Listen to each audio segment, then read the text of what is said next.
You ever had a day so ridiculous you honestly wondered if you were stuck in a sitcom or maybe some twisted version of Survivor HOA edition? Because let me tell you, when the so-called queen of the neighborhood stormed onto my granddad's old property, shrieking about violations, she didn't just pick the wrong guy. She signed up for a course in consequences, and I was about to be her professor. It's funny, right? 30 seconds, I gave her 30 seconds to get off my land before I called the cops. But instead of backing down, Brenda Sullivan, HOA president and self-appointed ruler of the lakeshore, let 5 little words fly that'd unravel everything for her. You'll regret crossing the HOA. Now you gotta picture the scene. I'd just arrived back at my grandfather's cabin for the first time since his funeral 3 months gone, but still fresh.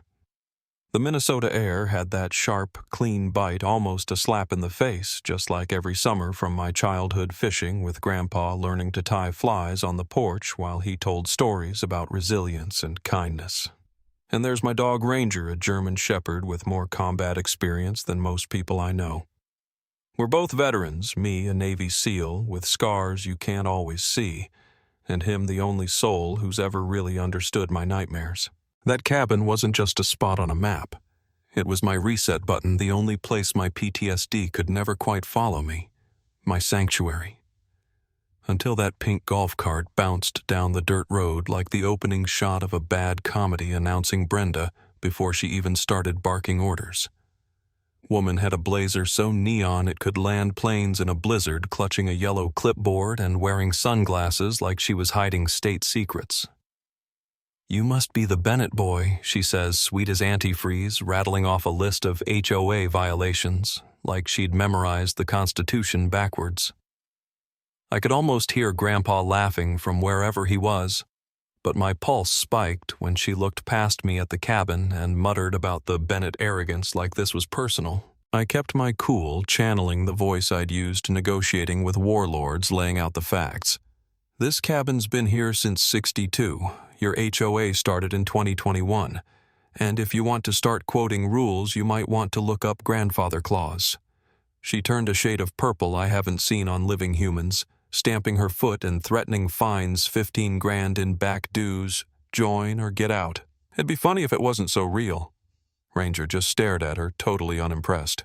Now here's where things took a turn. As she stomped back toward her little pink chariot, I got a look at the HOA clubhouse through the trees. Something about it, the way it sat on the land, gave me the weirdest déjà vu. That night, I dug out Grandpa's old filing cabinet. Sure enough, tucked inside was the original deed, clear as day. My family not only owned the cabin, but 5 extra acres, including the exact spot where that HOA clubhouse stood. Even better, there's a lease my grandpa let the community use the land for $1 a year, but only if it stayed nonprofit. Fast forward, Brenda's charging folks $500 a month for premium access. Yeah, I could feel my tactical side click into place. Game on. Not that Brenda waited for round 2. Next morning, there were 47 violation notices plastered everywhere, charging me for kayak misalignment, improper flag angle, and by week's end, aquatic terrorism, 6 grand. I laughed so hard Ranger actually looked worried. But I wasn't alone. Sophia, an ER nurse who served on the HOA board, showed up looking over her shoulder like she was being tailed. She slipped me a USB drive, 3 years' worth of recorded meetings. "Brenda's planning something for the 4th of July, she whispered. "Please be careful. She wants to teach you a lesson about PTSD. Armed with evidence and righteous anger, I fired my opening shot, a formal lease violation CC'd to every member of the HOA and a nosy local reporter for good measure. The trap was set. At the next HOA meeting, I waited until Brenda started ranting about expelling the Bennett property. Then I strolled in with copies of the deed and lease. "Before you vote," I said, "maybe you should know this building's been on Bennett land since 1987. And unless someone can explain the commercial fees, you're violating your own lease." The room erupted. Board members were Googling property records. Neighbors started asking real questions. Brenda called security, but even the guard just shook his head and told her she was on her own. Here's the twist. The neighborhood wasn't afraid anymore. When Brenda threatened me with friends who handle problems, I just smiled. First rule of war, know your battlefield. Hers was about to get very, very small. Dawn. The next day, I woke to Ranger's alert bark and 5 goons circling my cabin tattoos and cheap threats. Their leader threatened my dog, and something in me snapped. I reminded him, quiet and cold, that he'd just threatened a decorated military service animal. That was strike 1. Want to try for 2, or should I call the sheriff? It didn't last long. A little combat training goes a long way. 1 tried swinging a baton, 2 tried rushing. Ranger took care of another, and the 5th guy noped right out of there. By the time the sheriff rolled up, they were zip-tied and humiliated while the neighbors filmed the whole circus.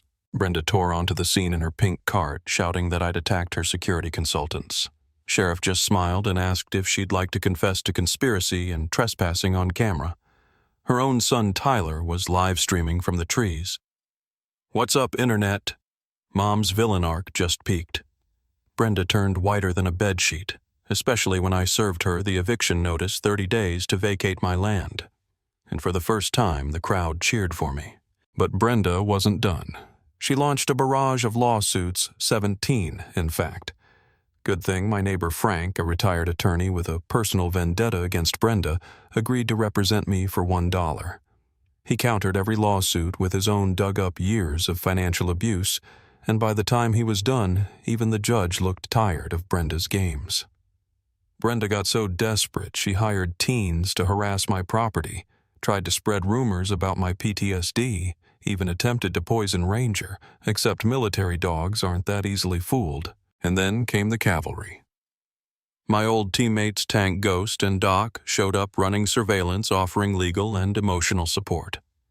We set up a defense so tight not even Brenda's wildest schemes could break through.